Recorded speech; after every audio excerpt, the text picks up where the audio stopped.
আমি এই 25টা বছরে যেটা শিখেছি সেটা হলো জীবনে বেঁচে থাকতে হলে একটু তো ঢংসং করতেই হবে। তাতে আপনি যত বড়ই হয়ে যান, কে কী বললো তা শুনলেই হবে না, কারণ অতিরিক্ত ম্যাচিওর হলেই হবে না। আমি তাও হয়ে দেখেছি জীবনে সুখ থাকে না। তাই জীবনে হ্যাপি থাকতে হলে জীবনের ছোট ছোট বাচ্চামো ভাবগুলোকে লোকের কথায় মরতে দিলেই হবে না।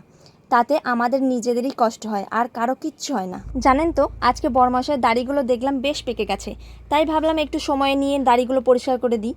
উনি তো নিজের যত্ন নেওয়ার ব্যাপারে একদমই উদাসীন, তাই বউ হিসেবে এই দায়িত্বটা মাঝে মাঝে আমাকেই নিতে হয়। ধীরে ধীরে পাকা দাড়িগুলো তুলে দিচ্ছি, আর উনি চুপচাপ বসে আছেন। তবে জানেন তো, আমারও একটা শর্ত আছে। কি বলুন তো?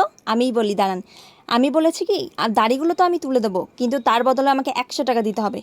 আমাকে তো 100 টাকা দেবে না আমি জানি, কারণ এর আগেও আমি বলেছি আমাকে দেয়নি উনি। সংসারের কাজের ফাঁকে এমন ছোট ছোট মুহূর্তগুলোই কিন্তু বেশ মজার লাগে, বলুন।